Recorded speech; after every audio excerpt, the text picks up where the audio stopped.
Hello, welcome to Have a Tea with me. This is the Lesson Jigsaw channel. We are happy to have you with us. We are here for English language conversation practice. If you are learning English and you want to practice your speaking and conversation skills, we are here for you. We are here every day, Monday to Friday at, well, more or less around 12 o'clock Universal Time. I'm just putting in the chat now. There is a link. If you click on that link, you can come on through directly to the studio, and you can chat with us here and have a conversation about whatever it is you want to practice. Now, while no one else is here, I'm just going to talk to myself, basically, talk about other things, different things. But you're more than welcome to come on through and we can, as I say, practice whatever you'd like to talk about. Maybe you've learned some new vocabulary, you want to practice that, or you're meeting someone later, or you have an event later, you want to practice saying some things for that. Maybe you want to practice your introduction and improve that when you're meeting people at different events, things like that, or you just want to talk about the events of the world and talk about how they are or how they affect you, or things related to that. So basically, it's open, is what we're saying. So all you got to do is click on that link, and you can come through and chat with us. Okay. So, yes, I do have a tea with me. I'm not drinking it right at the moment because it is, I just poured the water in and it is hot. So I'm going to wait for that to cool down a little bit of cooling down needed. But I do have a glass of water in the meantime. Okay, so as I said, we are here at 12 o'clock Universal Time, Monday to Friday. We also, if you're thinking, or you're watching this on the replay, hello. If you're watching this on the replay and you're thinking 12 o'clock Universal Time is not great because I'm working, traveling, sleeping, doing different things at that time, and I can't come online at that time, send us an email, chatonlessonjigsaw@gmail.com, and let us know what time zone you're in, what you'd like to talk about, and generally some times and days when you're available, and we can see if we can find a time that's good for you and I, and then we can see if we can find a time that's mutually okay for both of us, and we can do a live stream then hopefully. So that's about it. It is Friday. It's the weekend for some, and it's the start of the weekend coming up to the weekend for others. Friday, the 25th of March, 2022. I do hope, as I say, I do hope you're having a good day, and the end of the week is pleasant for you. And that would always be a nice thing. While we are, or as I am by myself at the moment, as I mentioned before, we do like to find other things to talk about. And I always encourage people, as much as possible, to find other things that could give them some type of stimulus and that sort of thing.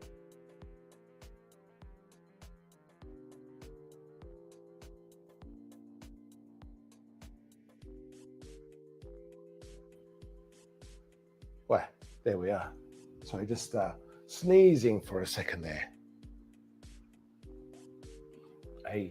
A small sneezing fit, you could say. A small sneezing fit.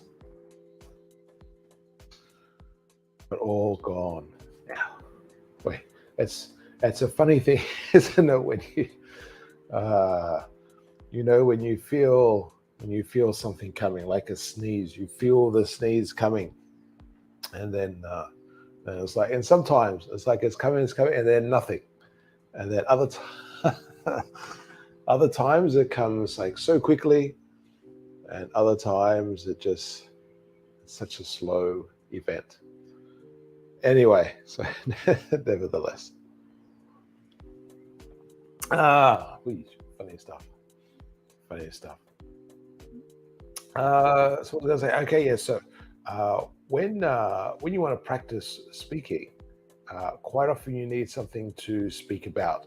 So sometimes the most obvious things and best things to use are things you have around you. So it could be things that you're looking at or watching.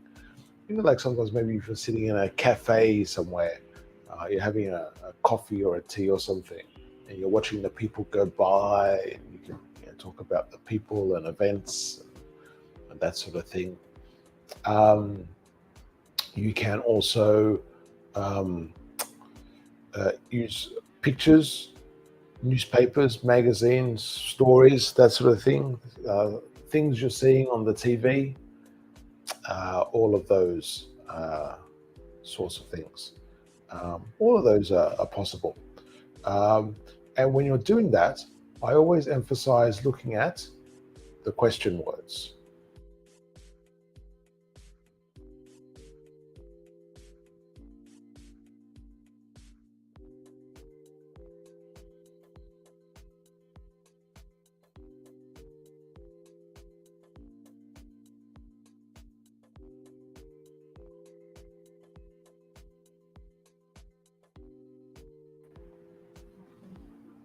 So who, what, when, where, why, how, all the question words, because when we're telling something, when we're describing something, giving thoughts and opinions and explanations, uh, in a way, we're answering questions. Maybe the questions haven't been asked, but we're still answering questions.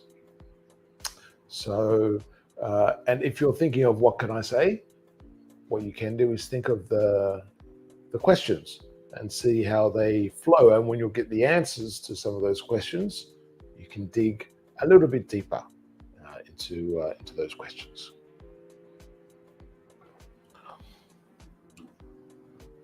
So let's have a look at a photo here.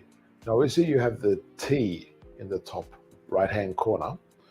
We will exclude that. And this is an intersection.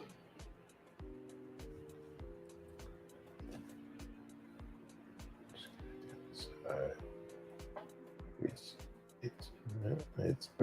it's an intersection. Sometimes you could also, for something like this, you could say crossroads. The roads are crossing. There you go. Pretty self-explanatory, that one. But yes, certainly, this is an intersection. It looks like it's probably more likely in the center of a city or thereabouts. And I say that mainly because you can also see, interesting, they have yellow.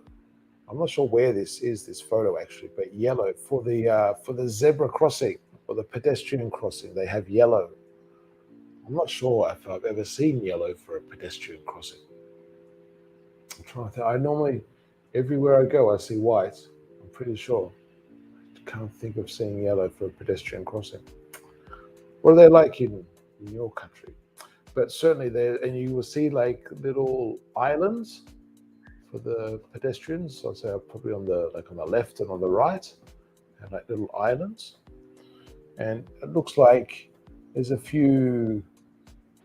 It looks like a bus, and it could be the one right in the middle. Could actually be like a tram or something. I think that could be a tram. It could be a long bus, but it's hovering really well on that line. Like it's right in the middle of that line. So I have the feeling it's connected to there, getting the energy from there, or riding on there at least, because I can't really see many power lines above. So it could be electric, or it could be coming through the tracks. It could be gas.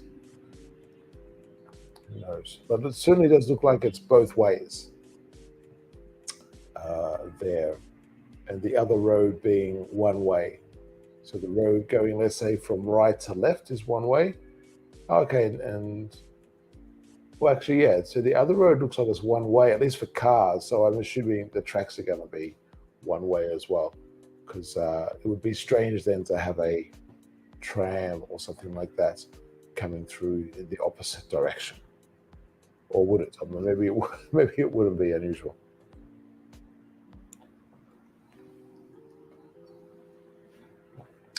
But what I really would like to know is what are drivers like in your country?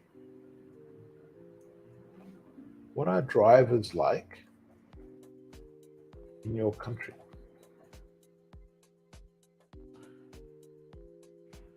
And maybe, what, what, oh, I didn't do that well, did I? Fix that. Let me fix that.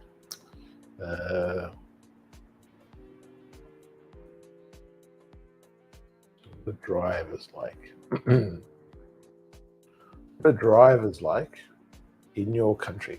And of course, it could be in different areas of the country. There could be, rightly or wrongly, they could have a different reputation. Let's get that down. Rightly or wrongly, drivers in different parts could have a different reputation. Rightly or wrongly, drivers in different parts could have a different reputation. And because we're, as humans, we're full of generalizations, I guess, many times. Although sometimes we do always like to say, also, not everyone, or not always, but we do like a good generalization, don't we? Or maybe you disagree. I don't know, but I think we do tend to like a good generalization. Let me get that photo back up there. I guess the other perspective is as well is when you consider drivers, you consider other drivers when you're in the street and they're with you and around you and you have to deal with them.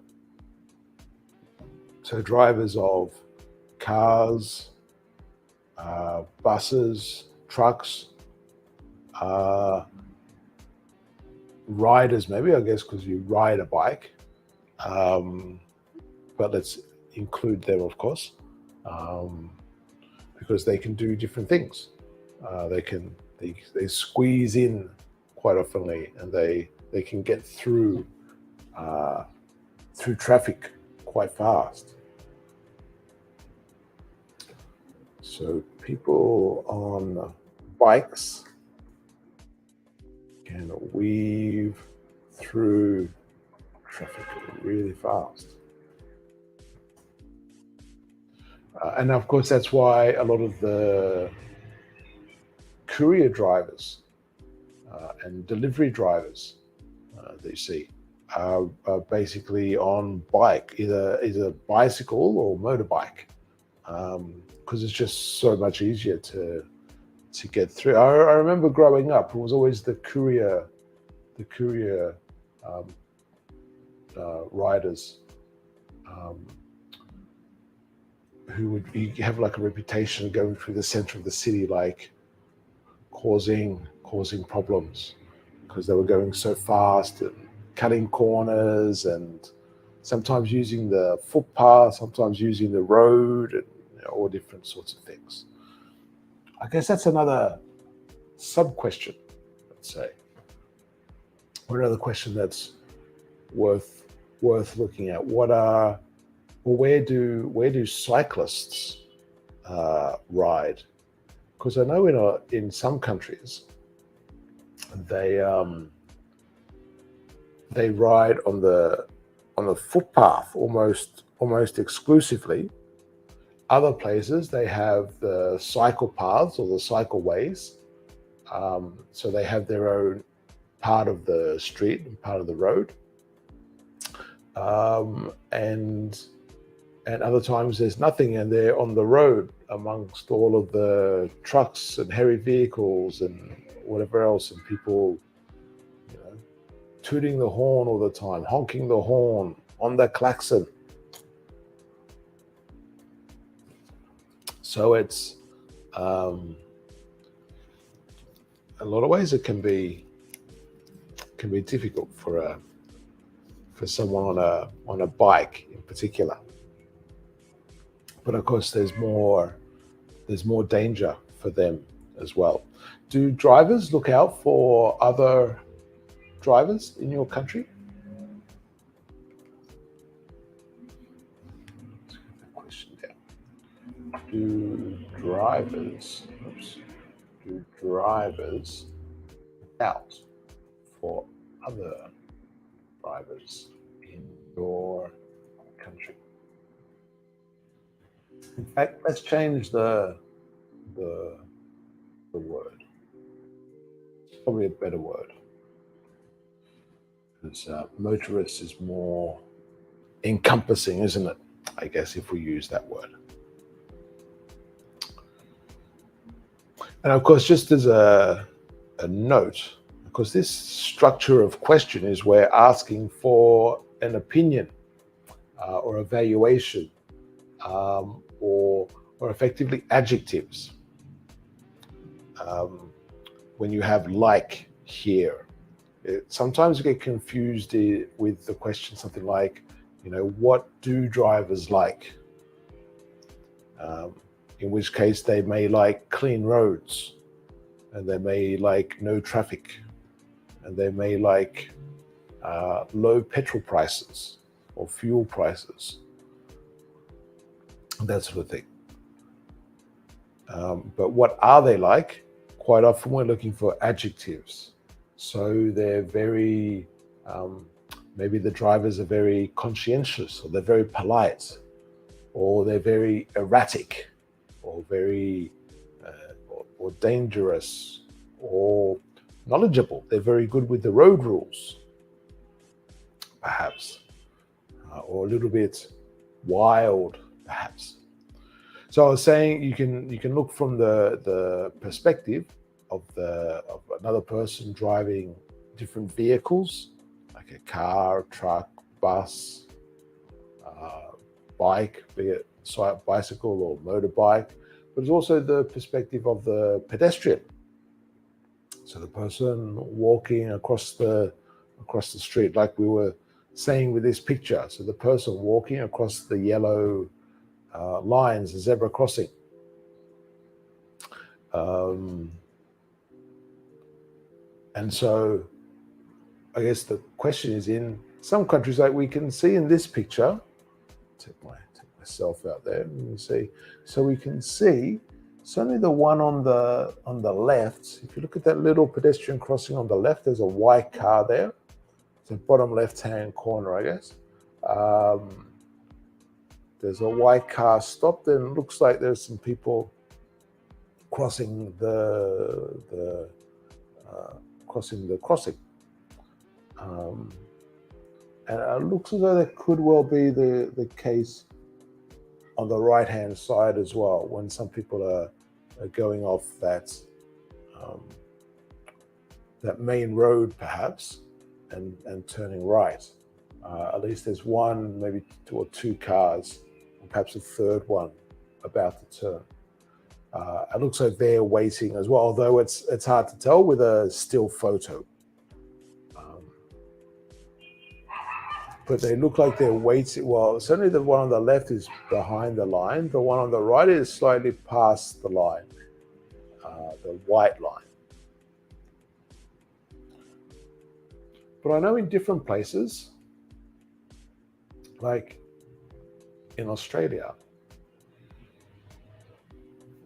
more often than not, by far, if you're about to cross the road, so say you're like 1 meter from the road and you're walking or even standing, the cars, almost all cars will stop to let you cross the road. So to let you know it's safe and you can cross the road. But also know in other countries, if you're that, or even if you've got like 1 or 2 steps onto the pedestrian crossing, the cars will still try and squeeze through.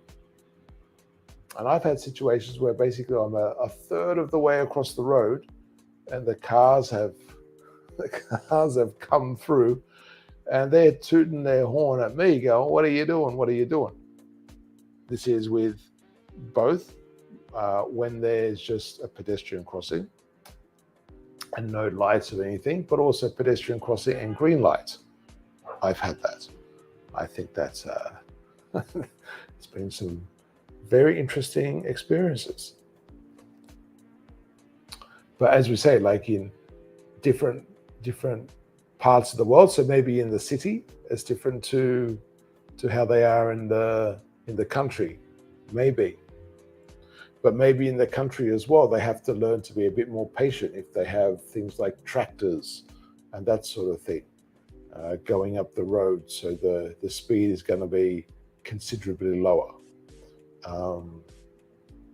Also, if there are, farm animals, maybe there's sheep or cows or something crossing the road, or that's part of the path that they go along and they cross the road. I've had that in different countries as well, and you just, they have the priority. Fair enough. But it is different.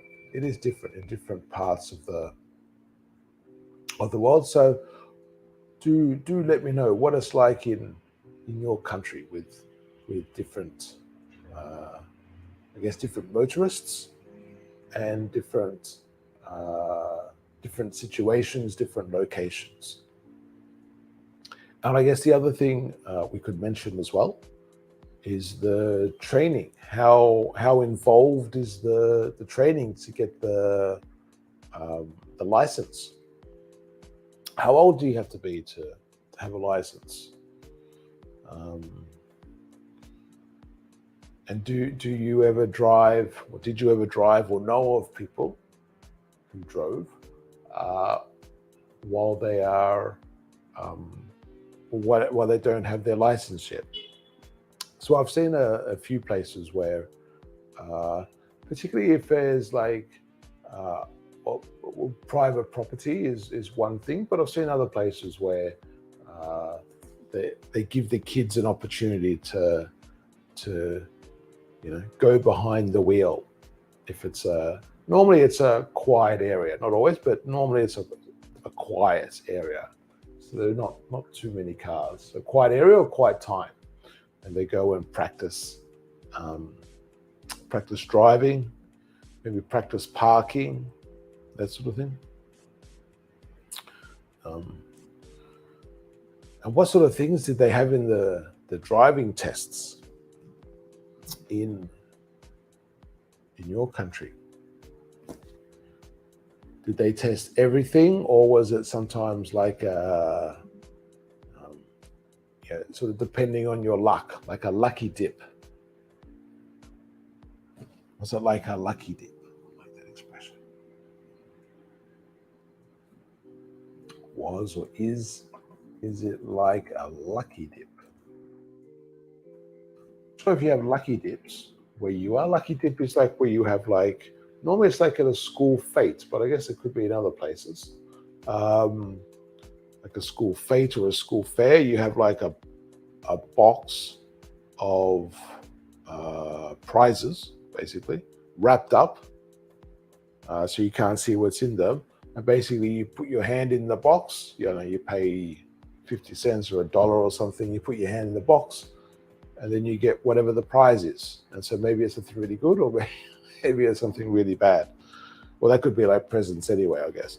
But yeah, so you dip your hand into the box or barrel or whatever it is, and yeah, and do that. So that's a lucky dip. So if something is a lucky dip, it's everything is chance basically. So I remember on some of the driving tests, I've had two.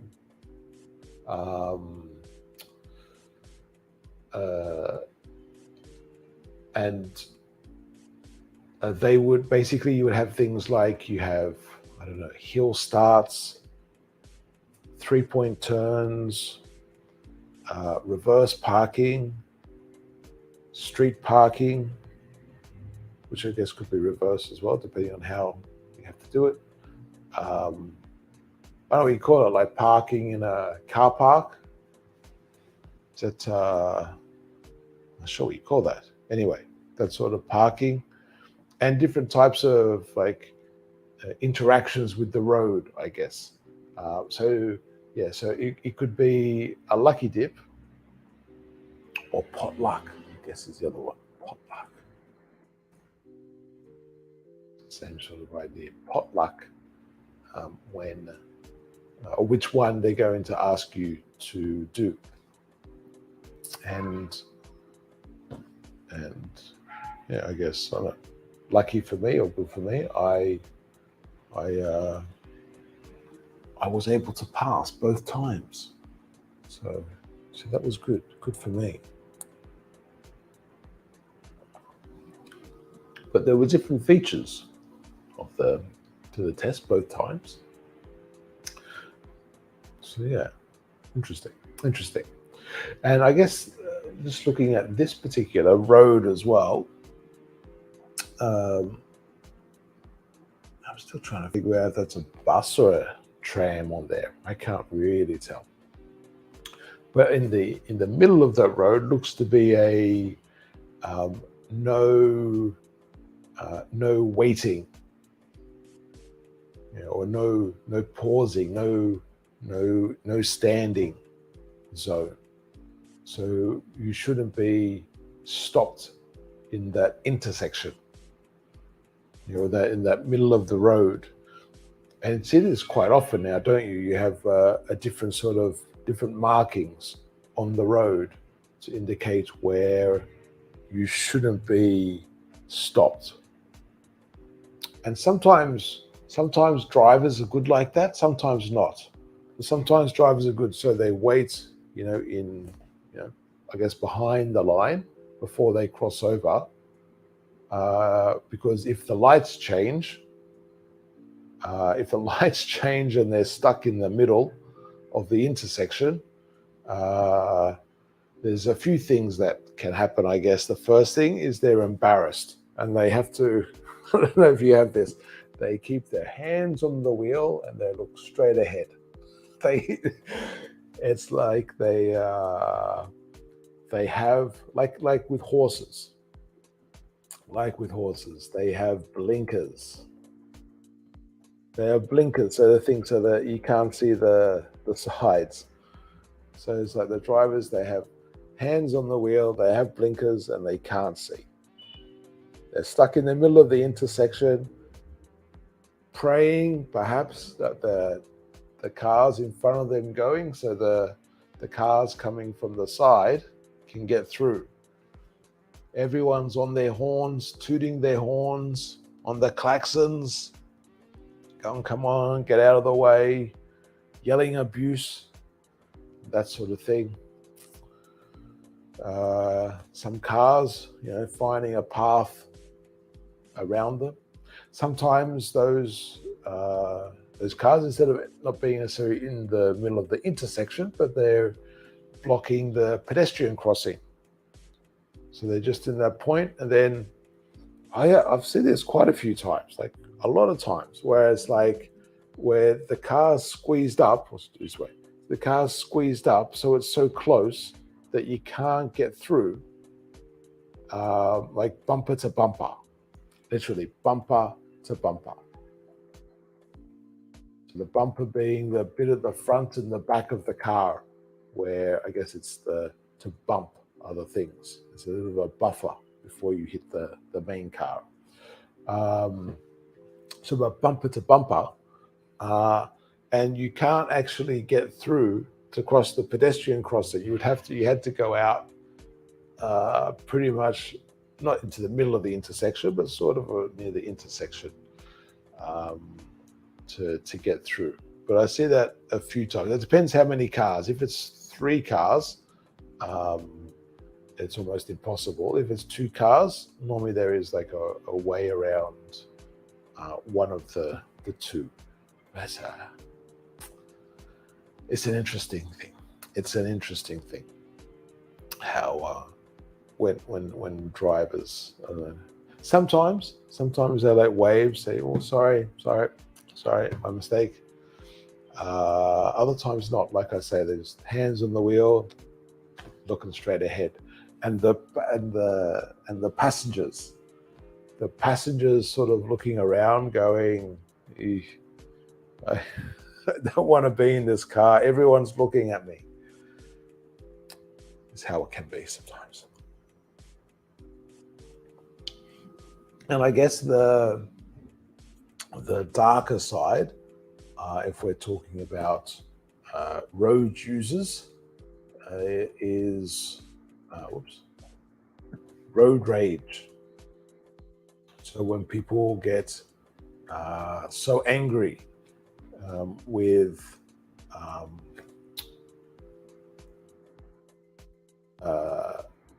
other people's driving, or that they've stopped, or going too slow, or that they've cut in, stuff like that, or they've given them a sign or a signal or something that's offended the other person. And I guess sometimes there's mini road rage, and other times when it gets very, very escalated and let's say dramatic consequences. And how much road rage is there in where you live? And why do people use their horns or their klaxons in your country? I've been to well, I'm not sure necessarily it's always the country or it's the city. I remember I was in one city in Vietnam. This was, and I was taught, because you would hear the horns all the time. You see like beep beep beep beep beep beep, from all the cars and all the bikes going around. In some places, it's the taxis always beeping, looking for traffic.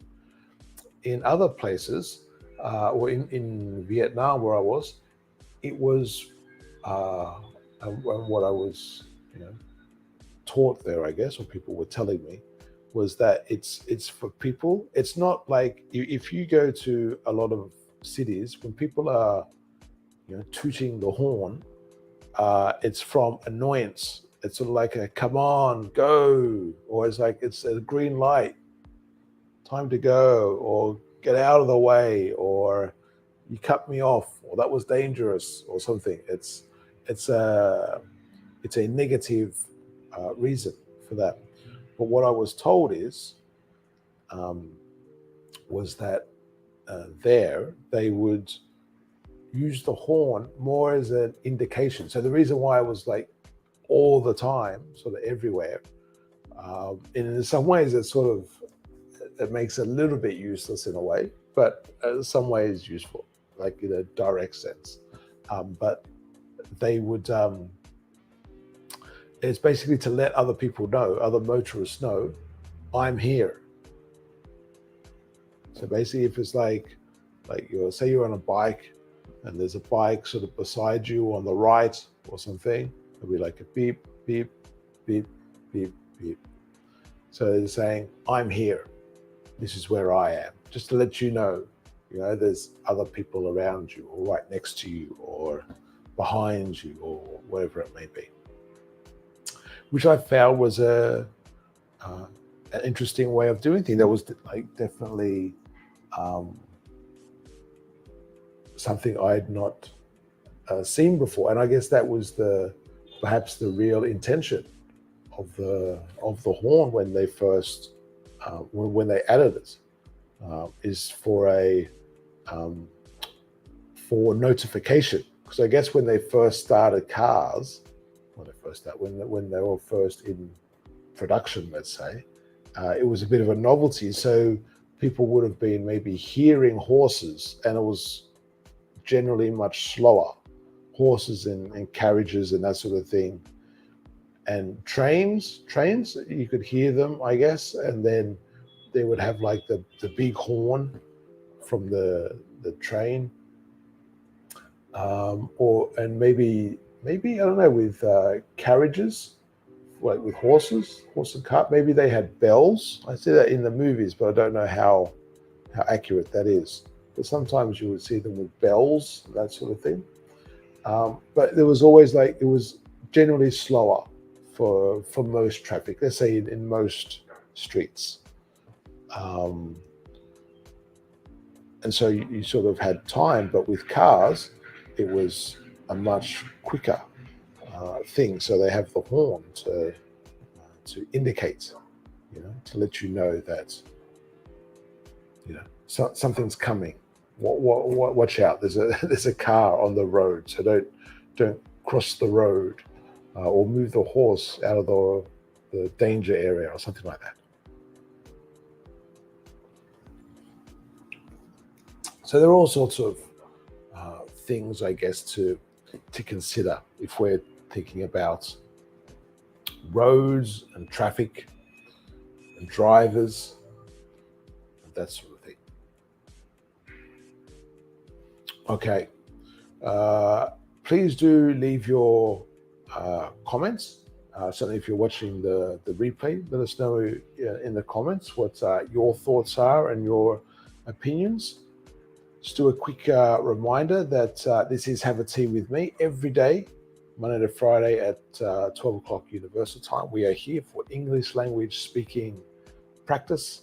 And all you got to do is click on the link. You can come on through to the studio and practice your speaking and conversation skills. Thank you very much for liking, following, subscribing, all of those things. Much appreciated. And we hope to see you very soon. We're going to leave it there for today, and we look forward to seeing you soon. Take care for this one. Stay happy, stay healthy. Bye.